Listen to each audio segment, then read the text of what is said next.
The movers had already left. The apartment was quiet in that particular way that empty places are, not peaceful, but hollow. Like the silence had weight to it. Like it was pressing against the walls from the inside.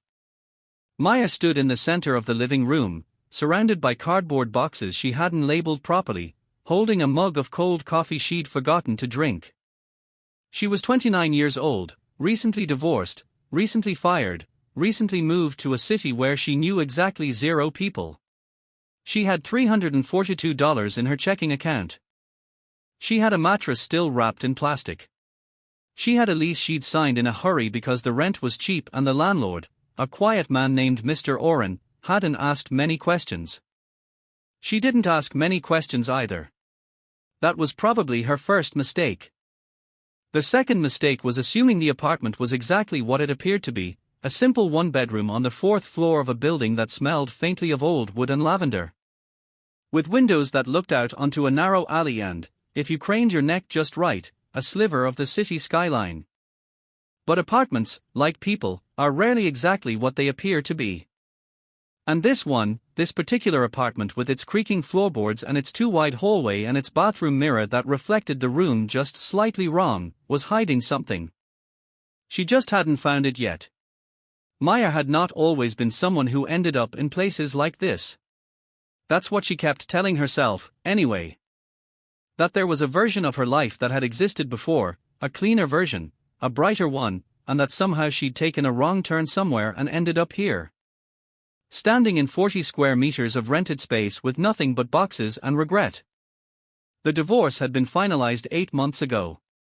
On paper, it was mutual. In reality, she had come home one Tuesday afternoon to find Daniel sitting on their bed, the one they'd picked out together from a store in the market district. The one with the dark wooden headboard, sitting on it and looking at her with an expression she'd never seen on his face before. A kind of exhausted honesty. "I haven't been happy in years," he said. "I don't think you have been either. I just had the courage to say it first." She'd wanted to argue. She'd opened her mouth to argue. But the horrible thing, the thing she couldn't tell anyone, not her mother, not her friends, was that he wasn't wrong. So they divided things quietly. She took the books. He took the apartment. She moved into a friend's spare room, then a studio sublet, then bounced between 2 different temporary arrangements that both fell through for different reasons. Meanwhile, the marketing agency where she'd worked for 6 years had a round of layoffs, and her position, coordinator of brand storytelling, a title that had once felt important and now felt like a joke, was among the first to go. They gave her 2-month severance and a LinkedIn recommendation that used the words dedicated and collaborative 3 times each. She spent the first month applying to jobs. The second month, she applied to jobs and started crying in the shower. By the third month, she was doing freelance work for a small online magazine, writing articles that got good engagement but paid almost nothing, and looking for apartments in cities she'd never lived in. Because she needed a clean start so badly she was willing to dismantle her entire geography to get one. Harrow City was 300 kilometers from everything she knew. She'd chosen it partly because an old college friend had mentioned it once as a place with real character, and partly because the rent-to-living ratio made it possible to survive on her freelance income. Barely. She'd found the listing for the apartment on a classified site. 1 bedroom. 4th floor. Utilities partially included. A landlord named Mr. Oren who answered her inquiry within minutes and met her for a viewing the following week. He was a man somewhere in his late 60s.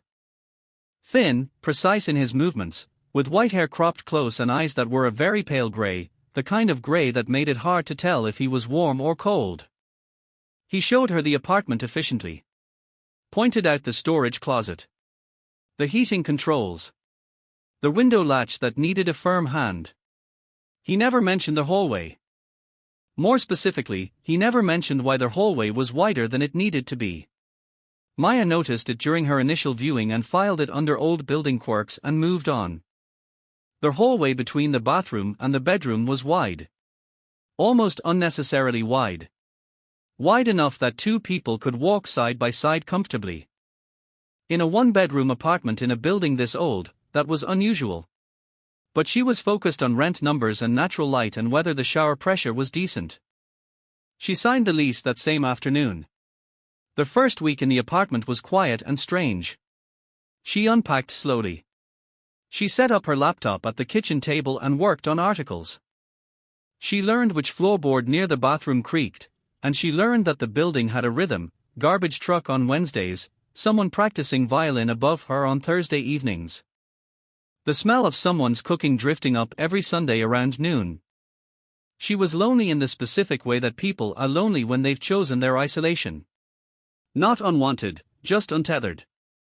Like a balloon that had slipped from someone's hand and was rising, slowly, into a white sky. It was the violin that started it. 3 weeks into the apartment, on a Thursday evening, Maya was sitting in the hallway, which she'd discovered was inexplicably comfortable to sit in. With a good draft of air from the bathroom window and the right angle to hear the music from upstairs, and she had her back against the wall and her knees drawn up and she was reading, or trying to. The book wasn't holding her attention. The violin was.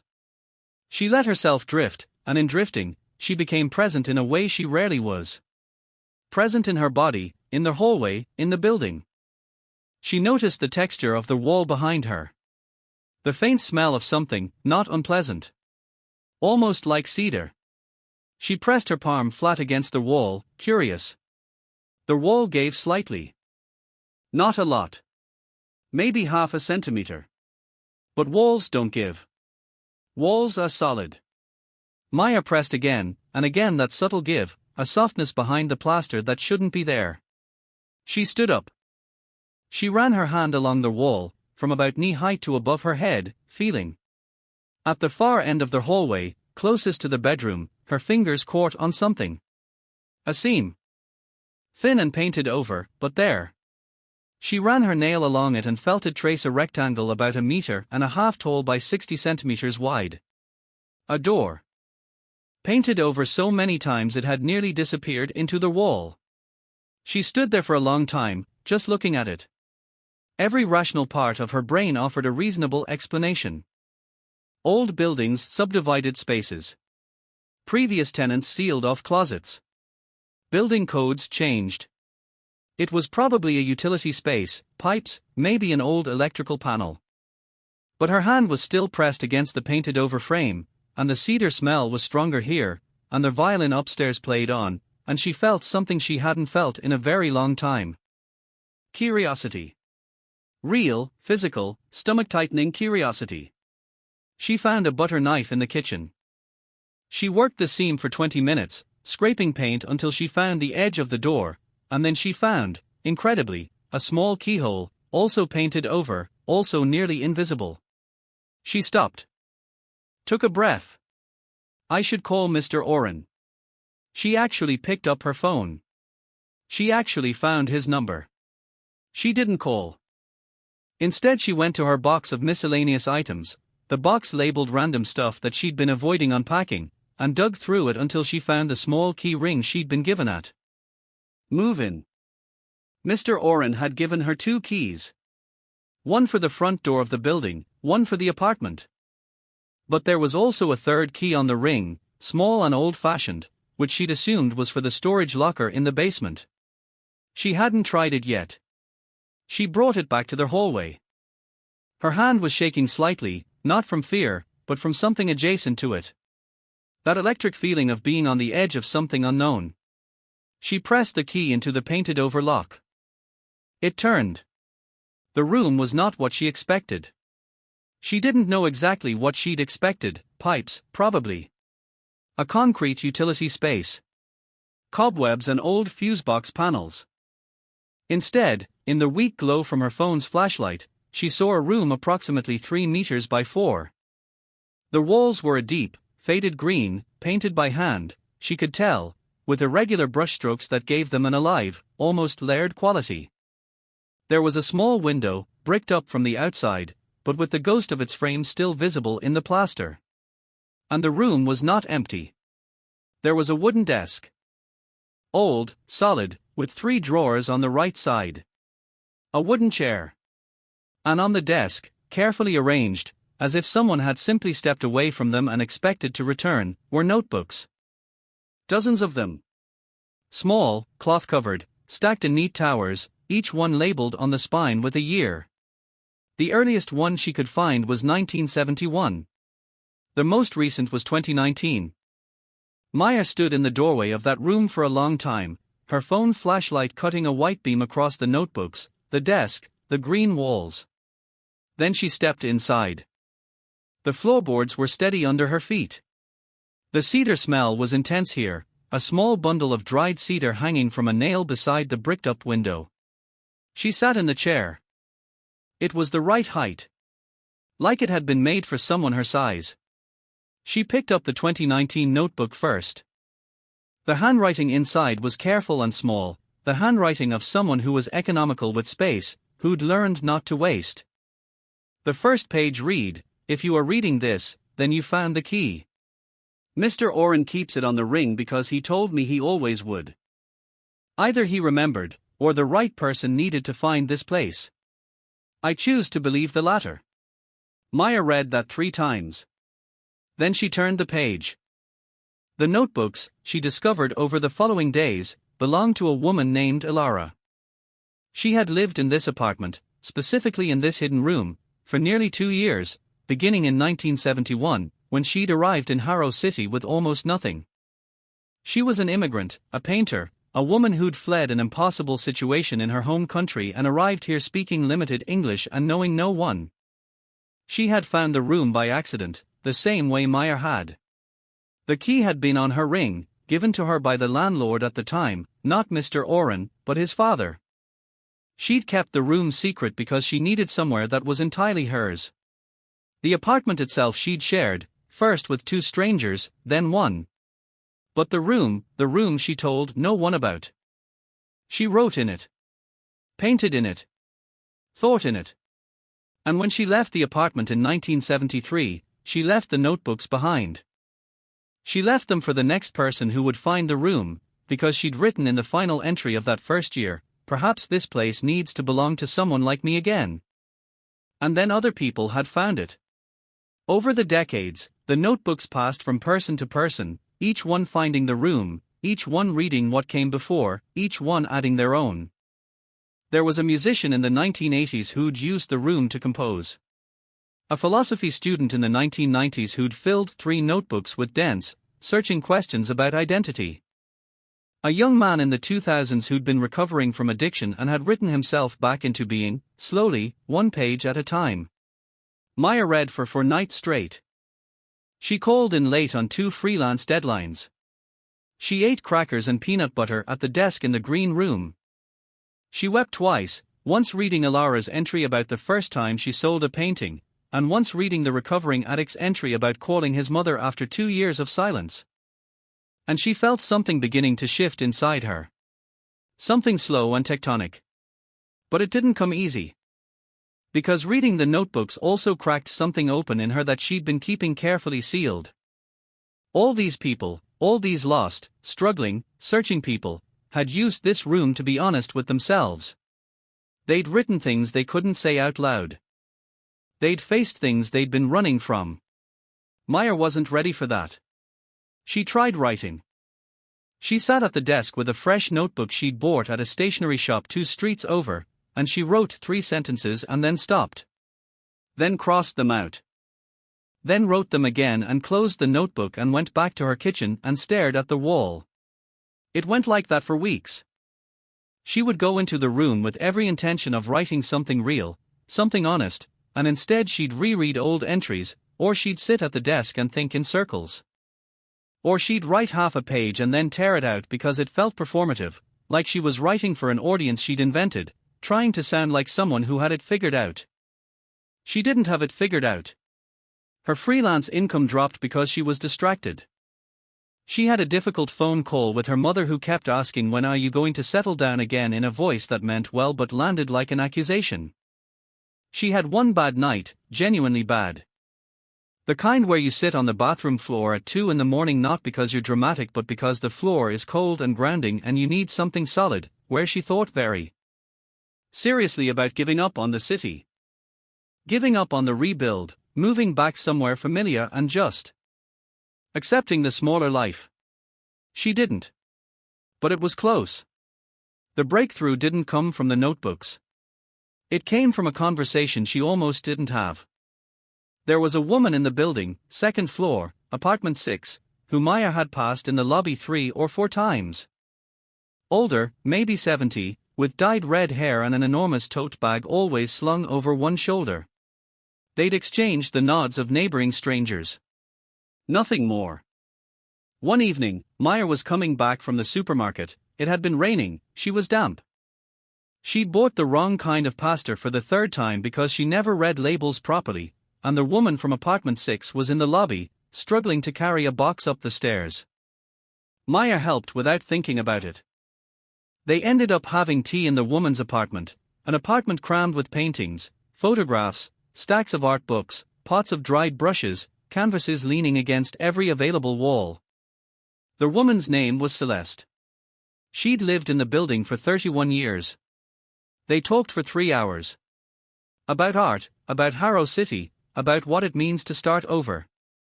Celeste had restarted twice, once after her husband died, once after a fire took her studio. She talked about it without sentimentality, with the practical clarity of someone who'd learned that grief is not a pit you fall into but a country you walk through. The problem with rebuilding, Celeste said, refilling Maya's cup without asking, is that everyone thinks you're building back what you had. But you're not. You're building something you haven't seen yet. And that's terrifying, because you can't look at a blueprint for a thing that doesn't exist. Maya went back to her apartment and went directly into the green room. She sat at the desk. She opened the new notebook. And she wrote. Not for anyone. Not even, really, for herself in the way she'd been trying to, not the performative, arranged version of herself. She wrote for the woman she hadn't become yet. She wrote towards something. She wrote about Daniel. Not about the divorce, but about the marriage, specifically about the years when she'd known it wasn't right but had stayed anyway, and why. She wrote about the job she'd lost and how secretly, under the grief of losing it, there was something that felt like relief, which had horrified her, which she'd refused to examine. She wrote about her mother. About Harrow City. About the way the apartment had smelled when she first walked in, and how she'd felt, standing in the empty living room with the cold coffee. And how part of her had felt like she'd arrived somewhere true, even if she hadn't known why. She wrote for 4 hours without stopping. When she finally put the pen down, her hand ached and her eyes were burning and the room was very quiet. She looked up at the green walls. At the cedar bundle. At the towers of notebooks. She understood something then, something she couldn't have articulated before but felt with complete clarity now. All the people who had sat in this room before her had not come here to escape. They'd come here to arrive. To arrive at themselves, in the particular way that you can only do when you're alone in a room that no one knows you're in. The room wasn't hidden because it was secret. It was hidden because some things have to be found. Things changed after that. Not overnight. Not in the way that stories sometimes suggest, where a realization arrives like weather and transforms everything by morning.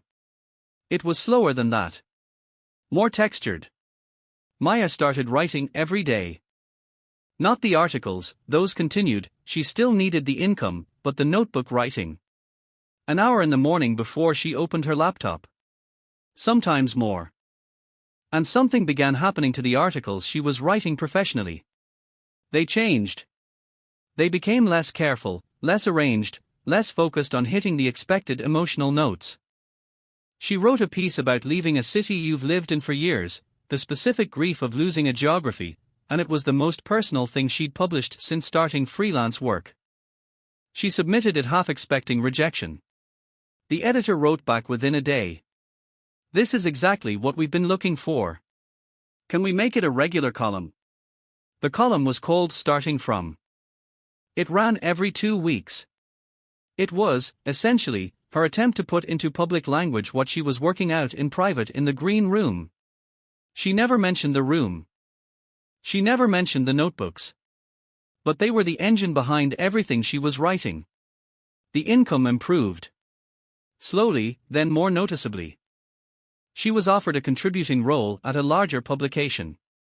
She said yes. She also started spending time with Celeste. They fell into a comfortable weekly rhythm, Thursday evenings, tea and conversation, occasionally walking through the neighborhood. Celeste was teaching her to notice things, the way light fell on brick in the late afternoon, the way a city sounds different in rain versus cold versus heat. She wasn't teaching Maya to paint. She was teaching her to pay attention. You were living in your head before, Celeste told her one evening, not unkindly. You were inside a story about yourself. Now you're starting to look up. Maya didn't argue. She recognized it. She also called her mother, a real call, not the kind where she performed okayness. She told her mother some of what had happened. The bad nights. The bathroom floor. The feeling of standing in the empty apartment wondering if she'd made the right choice. Her mother was quiet for a long time, and then said, "I was scared for you." I didn't know how to say it without making it worse. I know, Maya said. I was scared too. It was the most honest conversation they'd had in years. She started running in the mornings. Not because she cared about fitness, or not only, but because she needed something physical to counterbalance all the interior work. She ran badly at first, wheezing after 10 minutes, walking the last half of every route. Gradually less badly. She ran along the canal that cut through the northern part of the city, and she memoized its moods the way she was learning to memorize the moods of the apartment, of the building, of herself. She realized one morning while running, genuinely happy. Not in the breathless, fragile way she'd sometimes felt happiness before, a happiness that was always leaning against something, dependent on some external condition staying intact. This was different. Quieter. More structural. Like something had been built under her and she was now standing on it. She was also, for the first time in a very long time, genuinely curious about what came next. 7 months after finding the room, Maya received a letter. Not an email.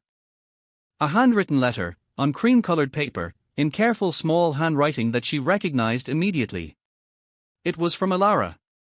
She sat down. Ilara was 83 years old. She lived, the letter explained, in a coastal town 4 hours from Harrow City. She'd left Harrow City in 1973 and had not returned. She had become a painter of some reputation, not famous, but known. Her work hung in 3 gallery collections and in the homes of people who'd bought them over 50 years. She wrote, "I hope you have found the room. I asked Oren, the son, not the father, to keep the key on the ring. He has been very faithful to this over many years. He told me once that he thought it was superstition, but he's kept doing it, which tells you something about what people actually believe versus what they say they believe." Maya exhaled sharply. Mr. Oren. The landlord who hadn't asked many questions, who had answered her inquiry within minutes. Who had met her for a viewing and shown her the apartment efficiently and given her the key ring with 3 keys. She kept reading. I think about the room often. I think about who has been in it since me. I don't know all of them. I know some. Oren told me what he could. I know there was a young man in the 2000s who wrote himself back. I know there was a woman in the 1980s who filled the room with music. I know the room has done what I hoped it would do when I left those notebooks behind. I left them because I was young and I thought, what if someone else needs this? I didn't know if the notebooks would survive, or if anyone would find them, or if they would matter. But I was in a place where I had nothing to give except the truth of what I'd been through. So I left that. What I want to tell you, whoever you are, is this: the room is not special. The room is just a room. What is special is the decision you made to stay in it. Most people, when they find a door that wasn't supposed to be there, close it and walk away. You didn't. That is entirely yours. The room just gave you permission to be alone with yourself. You gave yourself everything else. Maya put the letter down on the desk in the green room. She looked at the notebook towers. She looked at the cedar bundle, dried almost to dust now after decades on its nail. She thought about Mr. Oren, and all the tenants before her, and all the keys carefully given. And then she understood something that the letter had not said directly but that was threaded through every line of it. Ilara had not just left the notebooks by accident or impulse or generosity. She had started something deliberate. A chain of finding. A chain of people who, at their lowest, needed permission to be honest, and who found it in a hidden room in an ordinary apartment in a city they'd fled to because there was nowhere else to go. And Mr. Oren, quiet, precise, pale grey-eyed Mr. Oren, had been keeping that chain intact for decades. Selecting tenants, maybe. Giving the key to people who seemed, to him, like people who might need a room no one knew about. She called him. He answered on the second ring. "Did you read the letter?" he said, before she could speak. "Yes." A pause. "Good. Did you know she was going to write to me?" "She writes to all of them. Eventually. When she thinks they are ready." Another pause. "She called me about 3 months ago and asked about you. I told her what I could." "What did you tell her?" He was quiet for a moment. "Then, I told her you were someone who sat in hallways and listened to music." Maya didn't say anything for a moment. Outside her window, the city made its usual sounds: traffic, wind, the distant mechanical rhythm of the world continuing. "Why do you do it?" she finally asked. "The key. The room. All of it." Mr. Oren took his time answering. When he spoke, his voice had a quality she hadn't heard before, something unguarded. Something old. "My father rented to Ilara in 1971. He told me once, before he died, that she was the most lost person he'd ever met. And then 2 years later she was the most found person he'd ever met. And the only thing that had changed was that room." He paused. "He left me the building, and he left me the instruction. Take care of the room. Give the key to the right people." "How do you know who the right people are?" A long silence. Then, very quietly, "They are the ones who don't ask many questions when they sign the lease. They are the ones who are too tired to pretend." Meyer sat with that. After the call ended, she stayed in the green room for a long time. She read back through what she'd written in her own notebook over 7 months. She read some of the older entries, Ilara's, the musicians, the philosophy students, the young man who'd called his mother. She understood now that she was part of a lineage. Not a famous one. Not a visible one. A lineage of people who'd been broken open and had put themselves back together in a hidden room in a building in Harrow City. She took out her pen. She wrote in the 2024 notebook, her notebook, now part of the stack: "The room will belong to someone else after me. I don't know when. I don't know who. I want to tell them this: whatever you are running from, stop. Just for an hour.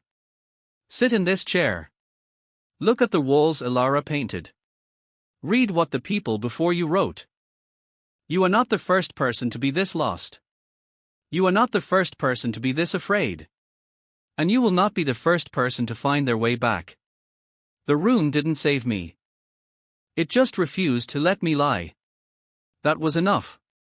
Meyer still lives in the apartment on the 4th floor. She runs along the canal in the mornings. She has tea with Celeste on Thursdays. She writes a column that more people read than she ever expected, and in it she tells truths she once would have been too afraid to put into words. She has a mother she calls more often, and a life that doesn't look like the one she lost, and she has stopped trying to make it. The green room is still there, behind the painted-over door in the too-wide hallway. She goes into it most mornings, sometimes to write, sometimes just to sit. She's added her own cedar bundle beside Ilara's, because the old one crumbled to dust in February and the room needed the smell.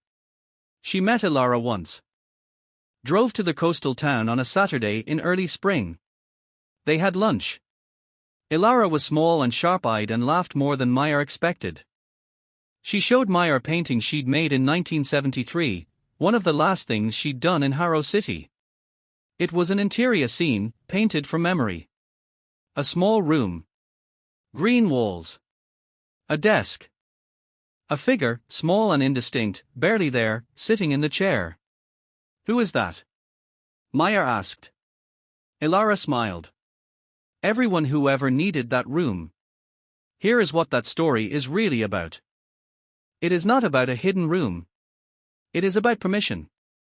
About the permission we struggle to give ourselves, to be honest, to be uncertain, to be broken, to stop performing strength long enough to actually find some.